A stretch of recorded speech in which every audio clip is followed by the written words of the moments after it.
Hello, hello, it's June Olson with Junebug Creations, independent Stampin' Up! Demonstrator coming to you live from Whitefish, Montana.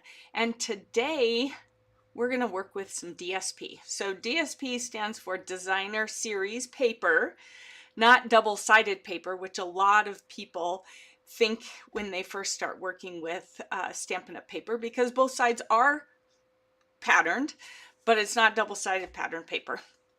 It's designer series paper because the designers are artists who create these papers, sometimes by hand, sometimes through their artwork, and then it's a picture of the artwork.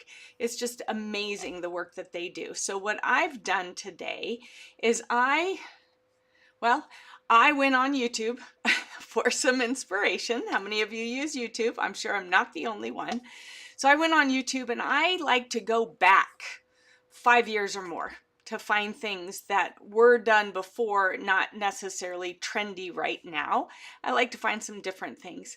And I happened to find somebody named, where's their name? Lyric Lover Crafts. And she was doing a Christmas in July. I thought that was perfect since we're doing Christmas in July. And she came up with this great idea for doing these cards out of, for her, it was double-sided paper. She is not a demonstrator. So she was using double-sided pattern paper, Christmas paper, that was really firm and heavy, kind of like cardstock, and hers was also already embossed.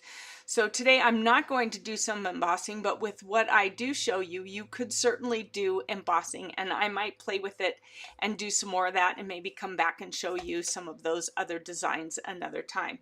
But for today, I want to show you how I modified hers. She was using 12 by 12 paper, which I am too, but she was making 5 by 7 cards, and I am not making that size card. I'm making our regular A2 card that is 4 1/4 by 5 1/2, and that way it fits in the envelopes that we have.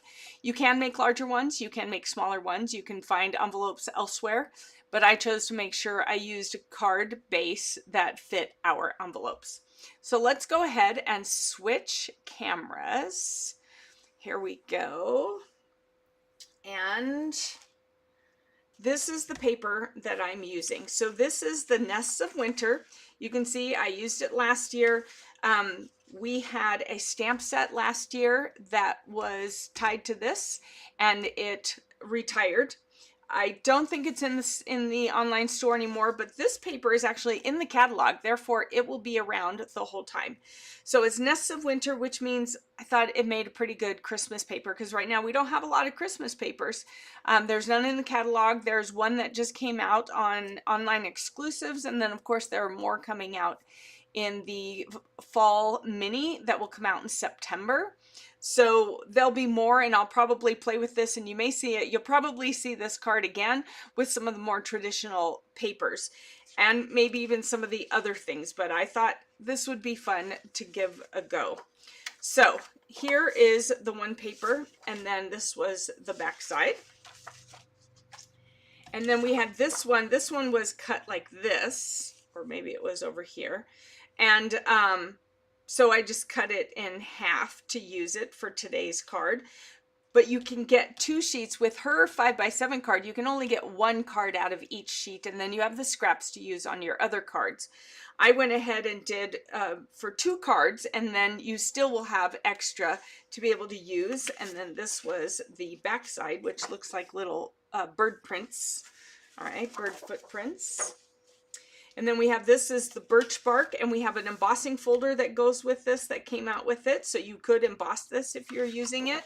And then we have the pussy willows here on this side, which to me, I don't know if they're Christmassy. I don't know that, I'm not sure I've ever seen these in person, actually. So I'm not sure if they're a winter thing. They must be, because it's Nests of Winter and they're using it. So I'm guessing it's a winter plant, but I don't think I've ever seen one in person, so I can't even answer that. Maybe you'll know. Maybe you can tell me, hey June, Dodo Brain, yeah, it's a winter plant. Who knows?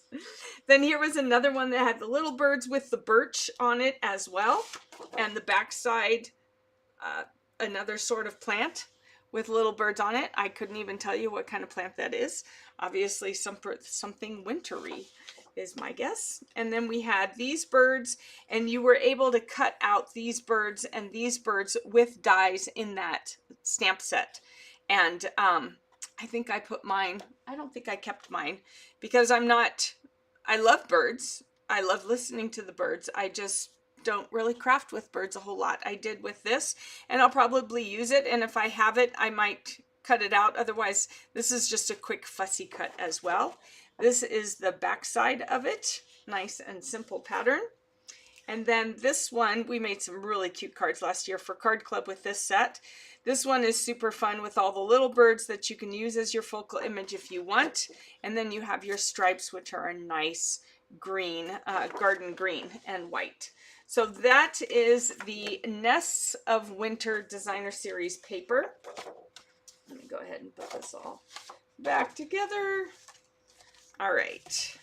So that's what I used. So this is the card that we're going to make today. This is just my prototype. All right, and I used some gems here that were the Cherry Cobbler and Pearl. I've had them since last year, but they kept going out of stock, so I never got to play with them. So I've got them, and they're in the online store. If I have a little orange dot, it's an online store item. So here it is. This is my card, so you get to use the inside of the card and you get to see the outside of the card. Yes, I did cover some of the birds, but I kept one set to use as my focal image, and then I added the gems here in these places. These are bunched together and stuck together, and then these are the individual ones. So hi Mary Beth, great to be here. You'll also catch the replay. Oh, the very beginning of it. Yeah, I'm not that far in, so you're good. So this is one of the cards. This is the card we're going to do. So I'm going to go ahead and give you the measurements of my cards. If you want the measurements for her larger 5x7 cards, you can go ahead and put below larger measurements if you want, and I can put that in there. So this is a piece of 8.5 by 5.5. So I cut it down the center because these were facing each other. Remember, they were like this. So I cut it at 5.5. All right, 5.5, and then it cut it to 8.5. And then I used some of those scraps on the card. So this is one of the scraps from this end of the card. All right, so we have here our 4.25 by 5.5 card, which then does fit into my envelope. Oh, let me grab an envelope. I forgot to do that. All right. Just to prove that it does go in there, because I don't want you to think, oh, June, that looks way too big. But you can see here, it will still fit in our envelope like all our other cards. Just because it's the DSP, it makes it look much bigger than it is. So then I have a piece of white cardstock, basic white cardstock, that we will glue and stick in there. And that helps add a little bit of stability. The pattern paper that she was using was a thicker paper, and so it was probably more like cardstock. It was not Stampin' Up. We do have some specialty papers that are sometimes thick that you could also use. So we're going to do this. You could either use this size, which is the 5 by 4.25, or you could use a smaller size inside if you want. But this gives it a little more stability. Then we have a piece of, and this was the one with the pussy willows, and on the other side was the birch bark. And this is 5.5 by 1.75. All right, and I'm going to glue it right there. Oop, all of a sudden my glue stopped. So I thought this was a great way. If you have lots of scraps and a few pieces of DSP, a few large pieces, and then lots of scraps like I did, this is a great way to use up those scraps. All right, and get a really nice card. So then we're going to have that one there. So again, that's 5.5 by 1.75. Then I have another piece that is 2 inches by 3 inches. It's the other side of this. You have to be careful how you cut this paper, because if you want your pussy willows to be up and down, you have to cut it this way. But when you cut it that way, you're cutting your birch bark the wrong way. So make sure you know which side of your paper you're going to use. I'm not sure why they did that. So if you want your pussy willows to be up and down, your birch bark is going to be side to side. If you want your birch bark to be up and down, your pussy willows are going to be side to side. All right, so make sure you're cutting with the side face up that you want, because trust me, I ruined a couple pieces, kept ordering more of those, and the peppermint ones. Oh, these Christmas gems. Yeah, these are the cherry cobbler and pearl adhesive blackberries. Yeah, I have a lot of the peppermints myself.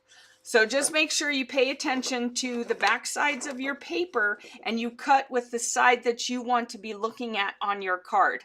That way you don't make the mistake that I did when I cut it like this and it was sideways. So we're going to take this piece, which was 2 by 3, 2 inches by 3 inches, put a little glue on it, and we're going to put it right about here. And yes, I know we're covering up some of the birds, and I'm sorry, but you have the whole backside with birds. So, all right, then I have a piece that is 4 1/4 by 2 inches, and this is the one with the birds on the other side, and we're going to be putting that here. But before we do, we're going to take some linen thread. This is one of my leftovers from Paper Pumpkin or kit, and we're going to wrap it around here. And I've decided to go a little bit long because I was fighting earlier with the linen thread on my sample one and decided, you know what, maybe it's okay to cut a little bit off when it helps to be able to tie the bow with it longer.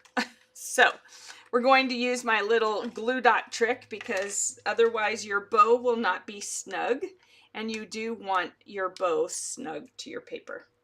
All right, so I'm going to put that right there because that's where I want my bow to be. All right, and then we're going, whoop, here we go. I'm going to put that right there.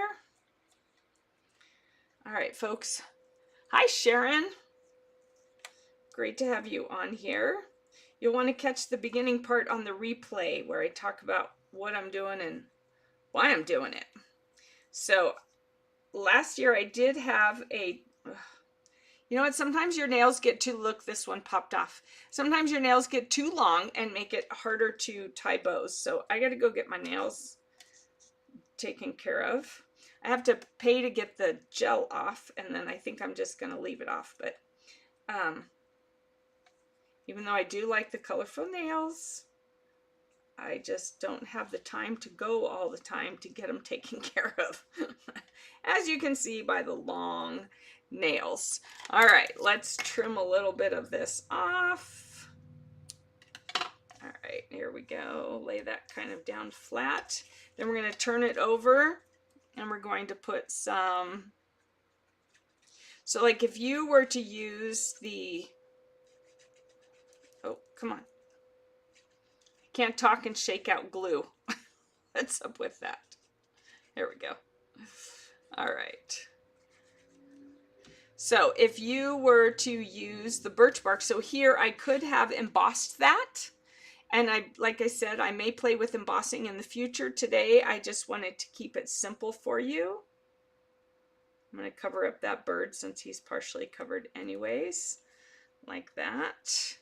And then you want to make sure, so my mom and I, she was helping me kind of decide the colors and everything on this, because I am not used to mixing and matching all these different pattern papers. I love it.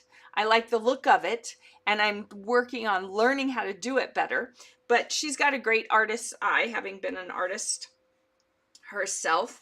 And so I thought I'd come and ask her. So she helped finalize what to use here for this one. because I had something else there and we decided that didn't look quite right. So we played with it a few different times. But she was asking if there was something else I could put here. Just know that linen thread is nice and thin, so you're able to then glue this over here on this side. If you use ribbon, it's going to be pretty thick. You could use just some gems, line up a row of gems if you wanted to, or a column of gems. But the linen thread is really kind of perfect with this paper, at least, because it is not so crazy thick. So just keep that thickness in mind. You could put it up on dimensionals, but I'm going to be putting my focal point on dimensionals, so I didn't want to have 2 layers of dimensionals, because then that makes it thicker, then it's more too expensive to mail, and we're trying to keep our mailing costs down, right? So then all I did was just cut out one of the birds as my focal point. Excuse me. And we're going to pop that up on dimensionals, because it just looks better with the focal point. She did not pop hers up with anything, and I just thought that that was a little bit lacking. So I do like her idea with this whole card, but I felt like she probably should have popped up her thing, her focal image. She was using a pack of paper that had things already in it. All she had to do was cut up the paper. So this was a little different. For me, I decided to do this. We're going to do some layer where it's crossing over a little bit, and then we're going to add in some gems just to give it even a little more of a Christmas feel. Now, the only current stamp set that I have that's Christmassy, and it's actually on the chopping block, it's on the last chance list, is this More Wishes. So I know that Sharon and Mary Beth have this because we used it for Card Club last year. I was really sad to see it go. This is one of my favorites.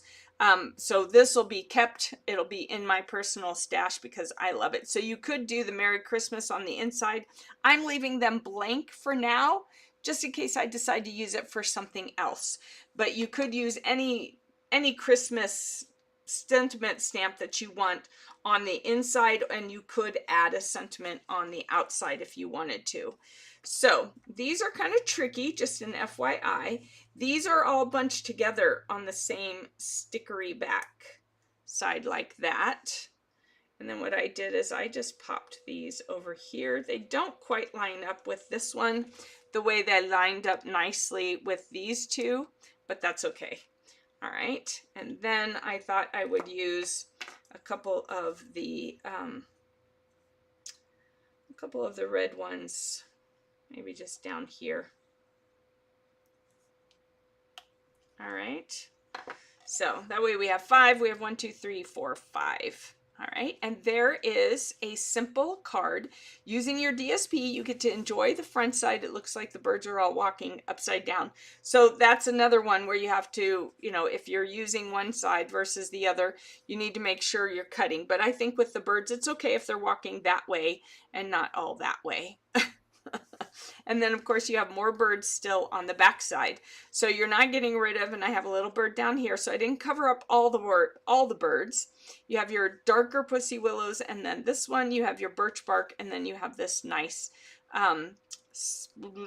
pool party pattern right there. So here are my 2 cards. All right, now I could have put these in an oval, I could have put it in a circle, I could have rounded off the edges. Because it's a focal point, you can do that too. Again, you could emboss this with the birch bark. You could emboss this with the birch bark. You could have embossed this with the birch bark or any other. So you could give it more lift and more dimension if you did add some, just lost that train of thought, add some embossing to it. All right, and then of course you could, if you wanted to, add a sentiment to the front. I did not. I chose to keep them plain and simple at the moment because I can put whatever sentiment I want inside here.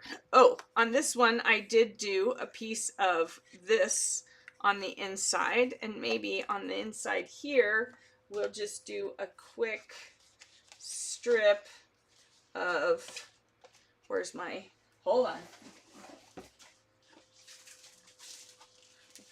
we'll get my scraps. Instead of cutting up a whole new piece of paper. That would make no sense. So let's get a strip.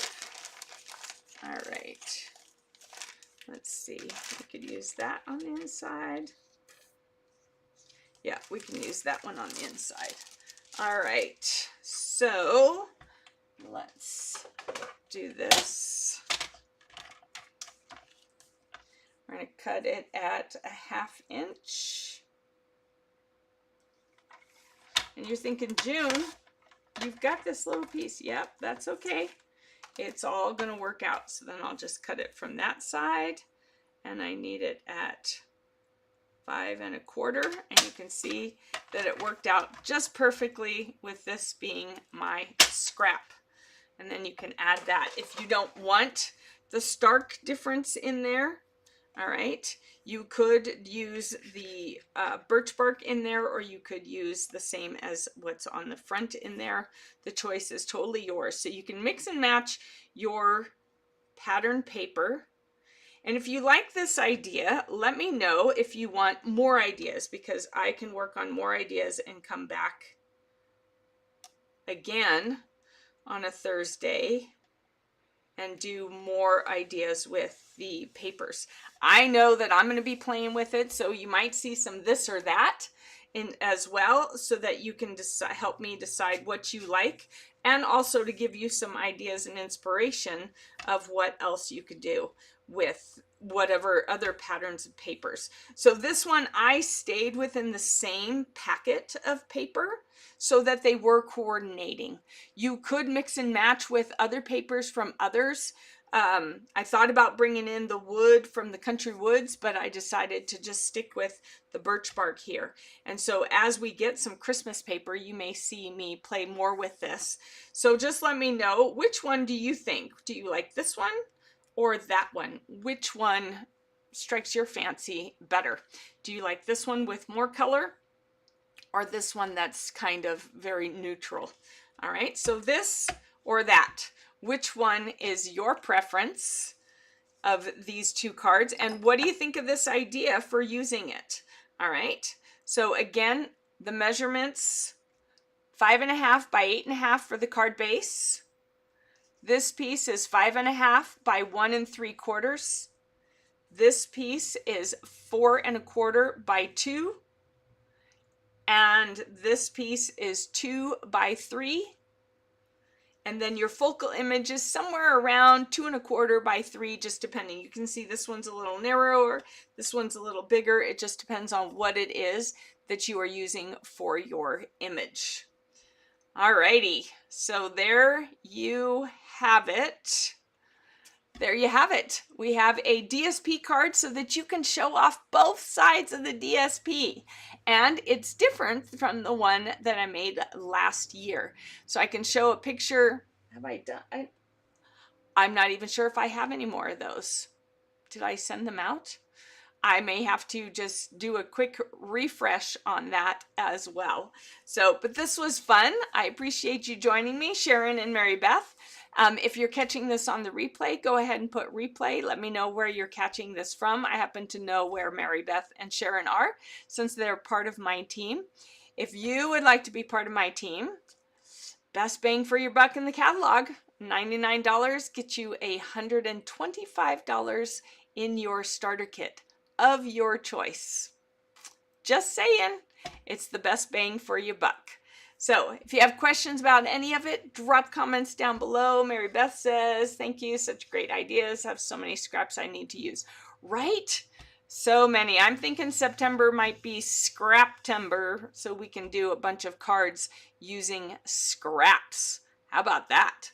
All right. So everybody, have a great rest of your Thursday, and I will see you back here on Monday for Paper Pumpkin Playdate. See you then. Bye-bye.